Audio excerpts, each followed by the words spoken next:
Hello दोस्तों, welcome again to fire in India, आपका अपना चैनल।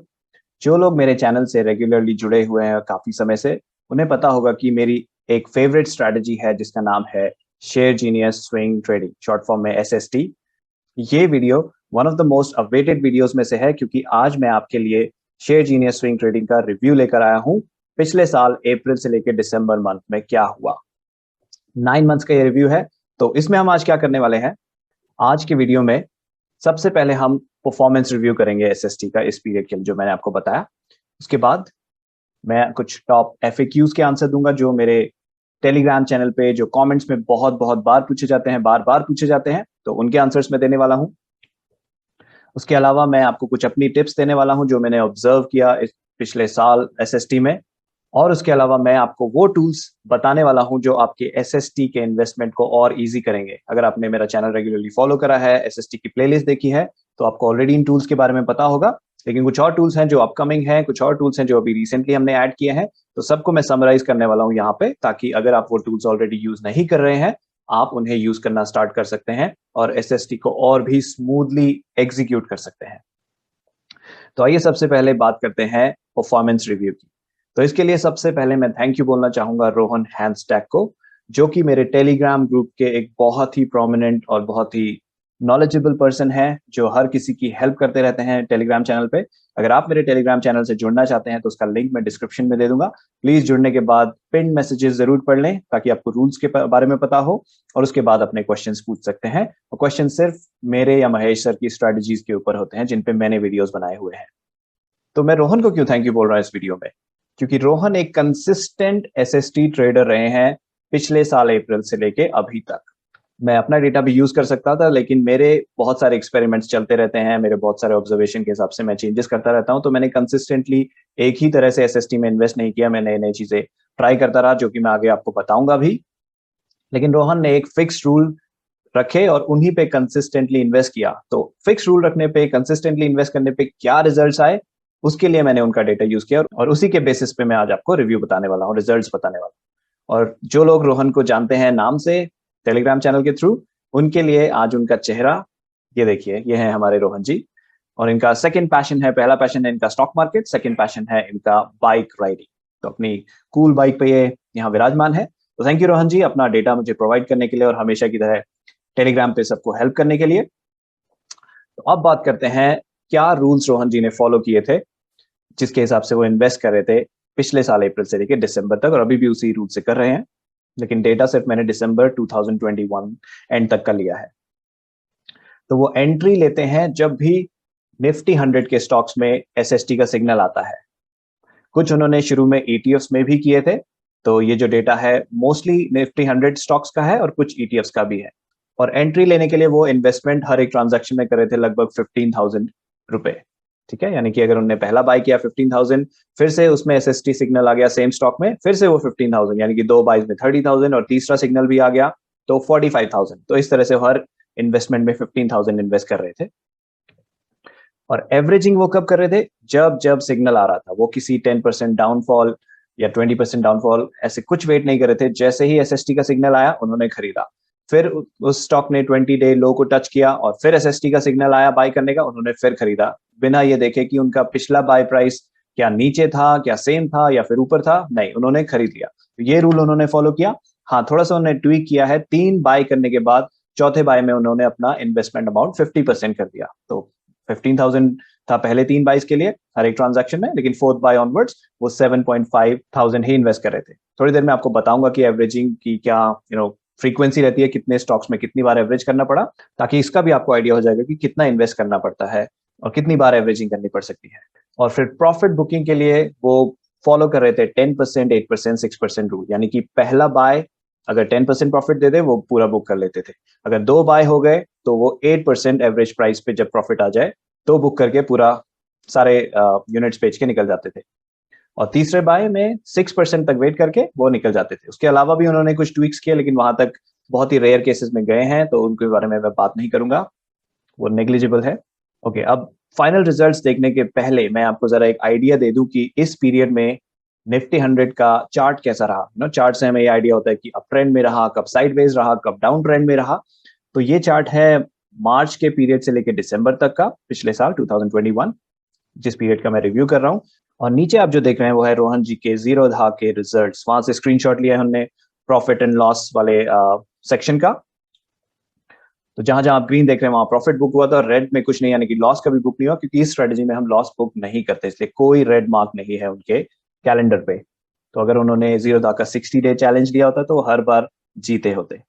एनीवेज, ठीक है। तो और मैंने इसे, ये थोड़ा मिस अलाइन दिख रही होंगी आपको, ऊपर की पिक्चर लेफ्ट में है और नीचे की पिक्चर थोड़ा राइट में। ये इसलिए क्योंकि यहाँ पे आप जो देख रहे हैं मार्च से लेके अप्रैल के बीच में, ये मार्च का महीना है, अप्रैल से मई के बीच में जो है ये अप्रैल की कैंडल्स हैं एंड सो ऑन। उसी को मैंने यहाँ मैच करने की कोशिश करी है, ताकि हमें ये आइडिया हो जाए कि किस वक्त कैसे प्रॉफिट बुकिंग हो रही थी, कहाँ ज्यादा कहाँ कम हो रही थी। अप्रैल में उन्होंने स्टार्ट किया, तो अप्रैल में कुछ खास प्रॉफिट बुकिंग नहीं, 2 ही प्रॉफिट बुकिंग हुई। ओके, उसके बाद मई में अब मार्केट अप ट्रेंड में जाने लगा, उनकी प्रॉफिट बुकिंग बढ़ गई, जून में भी बढ़ी, जुलाई में भी बढ़ी, जबकि जुलाई में वो साइडवेज हो गया था मार्केट, तो भी प्रॉफिट बुकिंग कंसिस्टेंटली ऑलमोस्ट आ रही थी। अगस्त में फिर अप ट्रेंड में गया मार्केट, बुकिंग हो रही है। सितंबर में अप ट्रेंड, अक्टूबर में भी अप ट्रेंड रहा, सब बुकिंग हुई। नवंबर और दिसंबर में मार्केट आप यहाँ देख सकते हैं, निफ्टी 100 का इंडेक्स यहाँ फॉल हो गया, इसलिए नवंबर और दिसंबर में बहुत कम बुकिंग हुई। ऑलराइट, तो ये आपको एक पर्सपेक्टिव देने के लिए था कि किस तरह से मार्केट जैसे ट्रेंड करता है, किस तरह की हम बुकिंग एक्सपेक्ट कर सकते हैं। ऑफ कोर्स आपको सभी को पता होगा जो भी शेयर मार्केट में है, हिस्टोरिकल डेटा के हिसाब से फ्यूचर का एग्जैक्ट प्रेडिक्शन करना मुश्किल है, लेकिन हाँ, हम आइडिया लगा सकते हैं कि किस तरह का फ्यूचर में हम एक्सपेक्ट कर सकते हैं परफॉर्मेंस। तो अब बात करते हैं रिजल्ट्स की, कि क्या रिजल्ट्स रहे रोहन जी के पोर्टफोलियो के शेयर जीनियस स्विंग ट्रेडिंग में। तो total unique scripts that were bought Nifty 100 और ईटीएफ्स में से उन्होंने 126 यूनिक स्क्रिप्ट, मतलब 126 अलग अलग स्टॉक्स और ईटीएफ में उन्होंने इन्वेस्ट किया था, यानी कि ऑलमोस्ट निफ्टी 100 के सारे स्टॉक्स में उन्होंने किया और कुछ ईटीएफ में किया। और ये ज्यादा इसलिए भी है 126, क्योंकि कुछ स्टॉक्स निफ्टी 100 से इन और आउट होते रहते हैं, तो उसकी वजह से भी ये नंबर इतना ज्यादा है, यानी कि उन्होंने ऑलमोस्ट सारे स्टॉक्स में किया और ईटीएफ में भी किया। दिसंबर एंड में उनके पास 61 स्क्रिप्ट्स एक्टिव थी, यानी जिसमें उन्होंने प्रॉफिट बुकिंग नहीं करी थी, वो अभी भी उनकी होल्डिंग में है। Number of times averaging was required. Now ये एक बहुत इंपॉर्टेंट चीज है, लोग बहुत इसके बारे में सोचते हैं, जानना चाहते हैं कि कितनी बार एवरेजिंग करनी पड़ती है इस मेथड में। तो मैंने आपको ऑलरेडी बता दिया उन्होंने क्या रूल फॉलो कर रहे थे, वो हर बार बाय कर रहे थे जब जब सिग्नल आ रहा था, उसके बावजूद उन्हें कितनी बार एवरेजिंग करनी पड़ी, उसका रिजल्ट ये है। सबसे पहले कॉलम में एक्स टाइम्स, मतलब इतनी बार एवरेजिंग 1 2 3 4 5। नेक्स्ट कॉलम में नंबर ऑफ स्क्रिप्ट, कितने अलग अलग स्टॉक्स में उन्हें इतनी बार एवरेजिंग करनी पड़ी। और तीसरे में है परसेंटेज आउट ऑफ 126। तो मैं इसे समझाता हूं, पहले सिर्फ एक ही बार खरीदना पड़ा और प्रॉफिट टारगेट आ गया, वो हुआ 95 अलग अलग स्टॉक्स में, और वो 126 जो टोटल स्क्रिप्ट्स थी 75% है, तो यानी कि 75% केसेस में सिर्फ एक बार परचेज करना पड़ा और प्रॉफिट बुकिंग आ गई। उसके बाद 2 बार कितने में करना पड़ा, 32 टाइम्स, और वो है 25%। 3 बार एवरेजिंग करनी पड़ी 9 स्टॉक्स में, 4 बार करनी पड़ी 2 स्टॉक में, और 5 बार एवरेजिंग करनी पड़ी 1 स्टॉक में। और अगर आप सोच रहे हैं नंबर ऑफ स्क्रिप्ट को अगर हम ऐड करें 126 से ज्यादा हो जाता है, ऑफ कोर्स ये ज्यादा इसलिए है क्योंकि एक स्टॉक एक ही बार बाय नहीं हुआ, एक ही बार सेल नहीं हुआ, उसमें मल्टीपल टाइम्स बाय हुए, मल्टीपल टाइम टारगेट मीट हुए, इसलिए ये 126 से ज्यादा आपको मिलेगा अगर आप नंबर ऑफ स्क्रिप्ट को यहाँ पे ऐड करेंगे। ऑलराइट, तो आपको इससे आइडिया लग जाएगा कि कितनी बार एवरेजिंग करनी पड़ती है ऑन एन एवरेज। तो हम देख सकते हैं मेजॉरिटी है 1 टाइम और कुछ केसेस हैं 2 टाइम, 3 और उसके बियॉन्ड तो बहुत रेयर सिनेरियोज हो जाते हैं जहां हमें एवरेजिंग करनी पड़ सकती है। तो उसके हिसाब से आप अपना प्लान कर सकते हैं कितना फंड आपको पहली बाय के लिए रखना है और कितना एवरेजिंग के लिए रखना है। ऑफ कोर्स आपने चार्ट भी देख लिया कि मोस्टली अप ट्रेंड में ही रहा, साइडवेज हो और लगातार डाउन ट्रेंड हो पूरे 1 साल के लिए, तो आपको एवरेजिंग ज्यादा बार करनी पड़ेगी, प्रॉफिट बुकिंग कम बार आएगी, तो उसके हिसाब से आपको अपना बैकअप अमाउंट रेडी रखना होता है। ऑलराइट, और रोहन जी का पूरा पैसा मैक्सिमम कितना इन्वेस्ट हुआ, वो है 16,67,000, और इस पे उन्होंने बनाया प्रॉफिट 4,24,000। इस प्रॉफिट में डिविडेंड्स इंक्लूडेड है, और जो चार्जेस ब्रोकरेज टैक्सेस वगैरह लगते हैं जो ब्रोकर लगाता है वो इसमें से निकाल दिए गए हैं, वो चार्जेस हटा के 4,24,000 का उनको प्रॉफिट हुआ। तो आरओआई की बात करें तो it is 25.43% in these 9 months। Okay, अभी भी 3 मंथ बचे हैं पूरा 1 साल कंप्लीट करने के लिए, तो विल सी हम अगर उसको रिव्यू कर पाए बाद में, लेकिन अभी 9 मंथ्स में 25.43% ऑलरेडी उन्होंने अचीव कर लिया है। इसमें short term capital gain tax minus नहीं किया गया है, तो वो आप अपने हिसाब से कैलकुलेट कर लें। और इसमें वो भी रिटर्न्स इंक्लूड नहीं किए गए हैं। जब आप शुरुआत करते हैं इन्वेस्टमेंट की, से आपका टोटल कैपिटल है 20 लाख, उसमें से पहले महीने में सिर्फ 3 या 4 या 5 लाख लगा, बाकी 15 लाख आपके पास पड़ा है। उसको आप कहीं और रख सकते हैं, लाइक लिक्विड बीज में रख सकते हैं, या फिर कुछ पार्ट म्यूचुअल फंड में रख सकते हैं, या फिर मे बी ऑप्शन ट्रेडिंग कर सकते हैं, जो कि रोहन जी करते हैं। उससे जो जनरेट हुए रिटर्न्स वो इसमें इंक्लूडेड नहीं है। तो आप इमेजिन कर सकते हैं कि ओवरऑल रिटर्न 25 से भी ज्यादा है। ऑलराइट दोस्तों, तो रिजल्ट देख के मुझे बहुत खुशी हुई और इस स्ट्रेटजी में मेरा खुद का विश्वास और बढ़ गया है, और लोगों का विश्वास भी और बढ़ेगा इसको देख के। और जो टेलीग्राम से जुड़े हैं उनका विश्वास तो आप देखेंगे तो देखते ही बनेगा आपसे। और रिजल्ट्स मैंने यहाँ पे जो स्क्रीनशॉट रोहन जी ने दिया था अपने जीरोधा से, वो भी यहाँ पे लगा दिया है just for your reference. Okay, तो रिजल्ट्स हमने देख लिए। अब बात करते हैं FAQs के। तो कई लोग जो इस स्ट्रेटजी को यूज कर रहे हैं, कई बार वो कंफ्यूज रहते हैं कई सारे पॉइंट्स पे, और सबसे टॉप के जो FAQs हैं, फ्रीक्वेंटली आस्क्ड क्वेश्चंस, उनमें है when should I average out my purchase. Average out कब करना है? ये एवरेज आउट एक सब्जेक्टिव चीज है, तो इसके लिए मैंने आपको अलग अलग ऑप्शंस बताए हैं। तो सबसे पहला ऑप्शन जो हमारे महेश कौशिक सर, जिनकी ये स्ट्रैटेजी है, वो है सबसे टॉप में। तो उनकी रिकमेंडेशन है कि जब भी आपका स्टॉक 20% गिर जाए अपने फर्स्ट परचेज प्राइस से, तब आप SST बाय सिग्नल को ट्रैक करना स्टार्ट कर दो, और जैसे ही वो 20 डे हाई को क्रॉस करे आप उसे खरीद लो। ऐसा नहीं है कि 20% गिरते ही आप खरीद लो, नहीं, आपको फिर भी SST बाय सिग्नल का वेट करना है, क्योंकि हो सकता है वो 20% के और बियॉन्ड नीचे गिर जाए। इसलिए हम चाहते हैं कि उसमें जब स्ट्रेंथ वापस आए तभी हम उसे दोबारा एवरेज आउट करें और बाय करें। एक एग्जांपल मैंने आपको दिया है, अगर आपने एक एक्स कंपनी का स्टॉक खरीदा होता 100 रुपए में, जब वो उसका प्राइस आ जाता 80 रुपीज, यानी कि वो 20% गिर गया होता, तब आप ट्रैक करना स्टार्ट कर देते फिर से उस कंपनी का SST, कि वो कब दोबारा SST यानी शेयर जीनियस स्विंग ट्रेडिंग का बाय ट्रिगर हो रहा है उसमें, और तब बाय करते हैं। और तीसरा बाय तब करना है जब आपका स्टॉक का एवरेज प्राइस से 40% वो नीचे गिर जाए, जो कि बहुत ही रेयर केस में होगा, क्योंकि ये निफ्टी 100 के स्टॉक्स हैं। इनमें गिरावट तो आती है, लेकिन बाउंस बैक भी बहुत तेजी से आता है जैसे ही मार्केट बढ़ने लगता है। तो 40% गिर जाना रेयर केस में होगा, ऐसा नहीं कह रहा हूँ कि होगा नहीं। जैसे कि यस बैंक का एग्जांपल महेश सर ने दिया था, उसमें तो 40 या 98% गिर गया था, उसमें भी प्रॉफिट में हम निकले थे। लेकिन इसके हिसाब से 40% बहुत रेयर केसेस में आएगा। अगर आप किसी भी स्टॉक का हिस्टोरिकल देखेंगे, मेजॉरिटी में आप देखेंगे इतना फॉल नहीं आता है। तो ये हो गया ऑप्शन नंबर 1। ऑप्शन नंबर 2 है buy at every SST signal irrespective of the previous purchase price। तो जब जब SST में सिग्नल आए उस स्टॉक में आप उसे खरीद लें। यही केस था रोहन जी के केस में, जो वो फॉलो कर रहे हैं, उसके रिजल्ट्स आपने देखे थे 25% इन 9 मंथ्स। ठीक है, और एवरेजिंग भी ऐसा नहीं कि बहुत ज्यादा करनी पड़ी, 75% सिर्फ एक ही बार एवरेज हुए थे। तो ये एवरी सिग्नल पे बाय करने। थर्ड ऑप्शन, आप मार्केट ट्रेंड के हिसाब से वेरी कर सकते हैं। मार्केट कभी हो सकता है अप ट्रेंड में हो, कभी साइडवेज हो, कभी डाउन ट्रेंड हो, तो उसके हिसाब से अपना वेरी कर सकते हैं। तो अगर मार्केट अप ट्रेंड में है, जब आपका स्टॉक 5% गिर जाए फर्स्ट प्राइस से, तो आप SST सिग्नल को ट्रैक करना स्टार्ट करें। जब वो साइडवेज में है तब आप 10% पे स्टार्ट कर सकते हैं ट्रैकिंग, और जब वो डाउन ट्रेंड में है तो आप जो महेश सर की रिकमेंडेशन है उसको फॉलो करें। ऑलराइट, तो इससे आप मार्केट के हिसाब से अपना एवरेजिंग को वेरी करते रहेंगे। तो ये 3 ऑप्शन है, आपको जो सही लगे वो आप यूज कर सकते हैं। दूसरा FAQ है प्रॉफिट बुकिंग। कई लोग पूछते हैं प्रॉफिट बुकिंग कितने पे करना है, क्योंकि महेश सर ने जब वीडियो बनाया था उन्होंने 20% पहले परचेस पे, और दूसरे परचेस पे 15%, और तीसरे परचेस होने तक 10%, तो 5-5% घटा के वो बता रहे थे। लेकिन फिर हम लोगों ने जो टेलीग्राम में जुड़े हुए हैं आपस में डिस्कस करके, हमारे ऑब्जर्वेशन के हिसाब से हमने देखा कि उस वक्त 10% जब पहला परचेज हो, अगर 2 परचेज हो जाए तो 8%, और तीसरा परचेस हो जाए तो 6%, जो कि रोहन जी ने किया था, और उनके रिजल्ट्स हम देख चुके हैं। 25% उनका रिटर्न आया है। तो 10, 8, 6 that is the most recommended way. But मैंने जो पर्सनली नोटिस किया है, कई बार स्टॉक 7 to 8% में आते हैं, उसके बाद गिरना शुरू हो जाते हैं।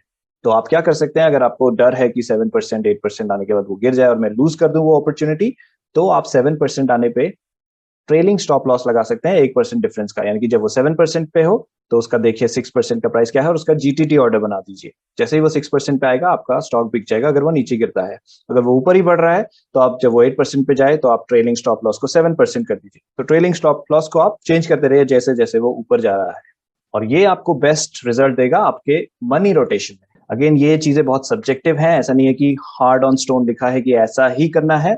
हाँ, बाय कब करना है वो हार्ड ऑन स्टोन है, उसको नहीं चेंज करना है। लेकिन एवरेज कब करना है, प्रॉफिट बुकिंग कैसे करनी है, वो आपकी अपनी ऑब्जर्वेशंस और जो आप दूसरे लोगों से नॉलेजेबल लोगों से और एक्सपीरियंस लोगों से सीखते हैं, उसके हिसाब से कर सकते हैं, और जो कि मैं इस वीडियो में शेयर कर रहा हूँ। ओके, अब मैं बात करता हूँ कुछ टिप्स की जो मैंने अपनी ऑब्जर्वेशन के हिसाब से बनाई है। तो मैंने कई बार नोटिस किया कि स्टॉक्स क्या है, अब 20 डे हाई को क्रॉस तो करते हैं एक दिन, लेकिन उसी दिन वो गिर जाते हैं और उनका क्लोजिंग प्राइस 20 डे हाई से नीचे बंद होता है, और कुछ अगले दिन तक वो गिर ही रहे होते हैं या नीचे ही होते हैं। और उन स्टॉक में देखा गया है मोस्टली कि वो फिर नीचे डाउन ट्रेंड में चले जाते हैं थोड़े समय के लिए, और फिर नेक्स्ट सिग्नल के लिए फिर रेडी हो जाते हैं, यानी कि हमने कोई प्रॉफिट बुक नहीं किया, हम थोड़ा ट्रैप हो गए। तो मैंने ये भी ऑब्जर्व किया कि अगर हम 20 डे हाई क्रॉस करने के बाद क्लोजिंग प्राइस का वेट करें और वो 20 डे हाई के ऊपर ही है, तो हम उस स्टॉक को खरीदें, तो हमारे ज्यादा सक्सेसफुल होने के चांसेस हैं उस इंस्टेंस में। ऐसा नहीं है कि वो गिरेगा ही नहीं, वो भी गिर सकते हैं, लेकिन ज्यादातर केसेस में वो नहीं गिरते हैं।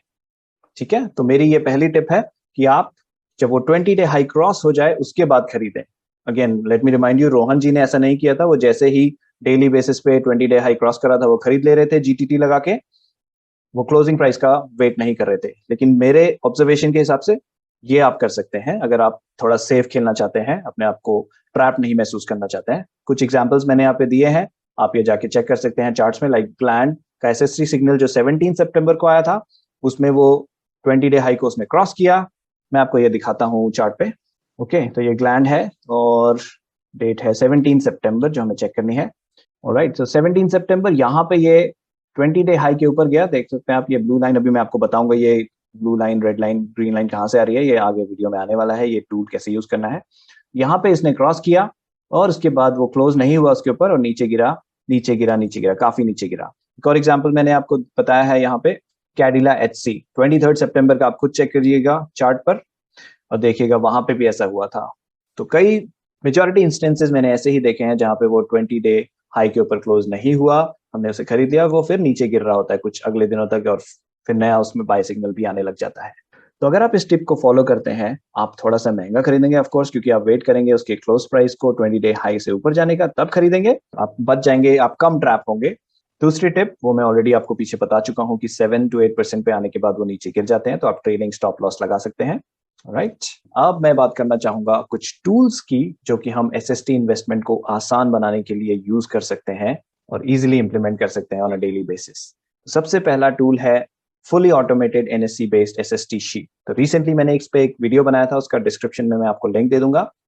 तो हमने एनएससी से डेटा पुल करके एक गूगल शीट बनाई है, वो व्यू ओनली है, आपको सिर्फ वो आप देख सकते हैं, कॉपी नहीं कर सकते उस शीट को। उस शीट को यूज करके आप अपने ऑर्डर्स फिल कर सकते हैं और उसके हिसाब से अपनी ट्रेडिंग कर सकते हैं एसएसटी में। वो आपको बताएगा कि कौन से स्टॉक में एसएसटी का सिग्नल आ गया है, कौन से में ऑलरेडी ट्रिगर हो चुका है, किस प्राइस पे ट्रिगर हुआ, किस डेट को ट्रिगर हुआ, सारी डिटेल्स निफ्टी 100 स्टॉक्स की आपको उसमें मिल जाएगी। ये वाली शीट बनाई है विवेक यादव जी ने। नेक्स्ट टूल है हमारे पास scanner for TradingView website, जो मैंने अभी आपको दिखाया यहाँ पे ट्रेडिंग व्यू वेबसाइट। ये जो स्कैनर है, ये यहाँ आपको रेड लाइन दिखाता है कि कब वो 20 डे लो टच कर रहा है, ब्लू लाइन दिखाता है वो 20 डे हाई की लाइन, ताकि आप देख सके वो उसने कहा उसे क्रॉस किया, और ग्रीन लाइन आपको दिखाता है वो 10% टारगेट की लाइन। ठीक है, इस पर भी मैंने एक वीडियो बनाया है, और इस कोड को आप अपने ट्रेडिंग व्यू में कैसे डाल सकते हैं उसको मैं वीडियो में ऑलरेडी समझा चुका हूं, तो वो वीडियो आप देख सकते हैं और समझ सकते हैं कैसे यूज करना है। ये अमेजिंग टूल है अपने ट्रेड्स को क्रॉस वेरीफाई करने के लिए और बैक टेस्ट करने के लिए। आप पिछला देखना चाहते हैं, ग्लैंड में कब कब ट्रिगर्स आए, कैसे कैसे रिजल्ट्स हुए, क्विकली आप विजुअली देख पाएंगे कि कहाँ कहाँ हुआ। लाइक फॉर एग्जांपल, अगर आप यहाँ देखेंगे, ग्लैंड में यहाँ ट्रिगर हुआ और उसके बाद वो कितना कितना कितना ऊपर गया, 10% तो आराम से आ गया, उसके बाद वो 20-30% भी ऊपर गया, और उसके बाद यहाँ पे ट्रिगर हुआ तो अभी तक कितना ऊपर गया। तो ये सब चीजें आप विजुअली देख सकते हैं इस ट्रेडिंग व्यू वेबसाइट के इंडिकेटर की मदद से, जिसको बनाया है अतुल खारादी जी ने। ये सब मेरे टेलीग्राम ग्रुप के मेंबर्स हैं। तीसरा है मेरा टेलीग्राम ग्रुप, जहां पे आप क्वेश्चन एंड आंसर कर सकते हैं इस स्ट्रेटजी पे या फिर किसी और स्ट्रेटजी पे जिस पे मैंने वीडियो बनाए हैं। ये मैं मैनेज करता हूँ, प्लस कुछ और ग्रुप मेंबर्स हैं जो मैनेज करते हैं। आपस में ही काफी सारे लोग एक दूसरे की हेल्प करते हैं, तो हम आपस में एक कम्युनिटी बन चुकी है जो एक दूसरे की हेल्प करते हैं सारी स्ट्रेटजीज को समझने के लिए, जानने के लिए। इसका लिंक भी मैं डिस्क्रिप्शन में दे दूंगा आपको, आप ज्वाइन कर सकते हैं वहां से। और चौथा है एक अपकमिंग टूल जो कि टेलीग्राम चैनल है, जिसपे आपको रियल टाइम अलर्ट्स मिलेंगे एसएसटी बाय ट्रिगर के। तो जैसे ही दिन में कोई बाय ट्रिगर होता है, आपको एक अलर्ट आ जाएगा उस चैनल के अंदर ऑटोमेटिकली रियल टाइम, यानी उसी वक्त। और ये सबसे बड़ा फायदा होगा उन लोगों को जिनके पास जीटीटी जैसी फैसिलिटी नहीं है। जीटीटी जीरोधा का एक फीचर है जिससे आप एडवांस ऑर्डर लगा सकते हैं, सिस्टम को बता सकते हैं कि ये प्राइस आए तो मेरे लिए खरीद लेना। ये प्राइस आए तो मेरे लिए बेच देना। तो ये सारे ब्रोकर्स में अवेलेबल नहीं है, कुछ में आया भी है तो उसमें कुछ रिस्ट्रिक्शन है, उतना एफिशिएंट नहीं है। तो उन लोगों के लिए ये वाला फोर्थ जो टूल है बहुत हेल्पफुल होगा। अभी हमारे पास ऑलरेडी है ये, लेकिन वो मैनुअली लोग पोस्ट करते हैं कि कौन कौन से बाय ट्रिगर हुए आज, उसमें डिलेज होते हैं, कई बार मिस भी हो जाते हैं। लेकिन जो हम बनाने वाले हैं, अगेन वो विवेक यादव जी बना रहे हैं, उसकी टेस्टिंग चल रही है। वो आपको रियल टाइम बताएगा कि कौन सा एसएसटी में ट्रिगर हो गया है निफ्टी 100 का स्टॉक। ओके, सारे लिंक आपको डिस्क्रिप्शन में मिल जाएंगे वीडियो में, इन सारे टूल्स के। तो थैंक यू दोस्तों पूरा वीडियो देखने के लिए। मैं उम्मीद करता हूं कि इसे देखने के बाद आपका शेयर जीनियस स्विंग ट्रेडिंग में और विश्वास बढ़ा होगा, आपका कॉन्फिडेंस बढ़ा होगा, आपकी ट्रेडिंग अगर आपने शुरू नहीं करी है तो अब आप शुरू करना चाहेंगे। और ये सारे टूल्स यूज करना मत भूलिएगा, सारे फ्री टूल्स हैं। जो सारी हेल्प हम यहाँ चैनल पे करते हैं एकदम फ्री है, कोई पेड सर्विसेज नहीं है। तो हमारी कम्युनिटी से जुड़ सकते हैं आप और अपने इन्वेस्टमेंट एक्सपीरियंस को और एनहांस कर सकते हैं। थैंक यू वेरी मच दोस्तों, फिर से मिलूंगा आपसे अगले वीडियो में। Bye bye.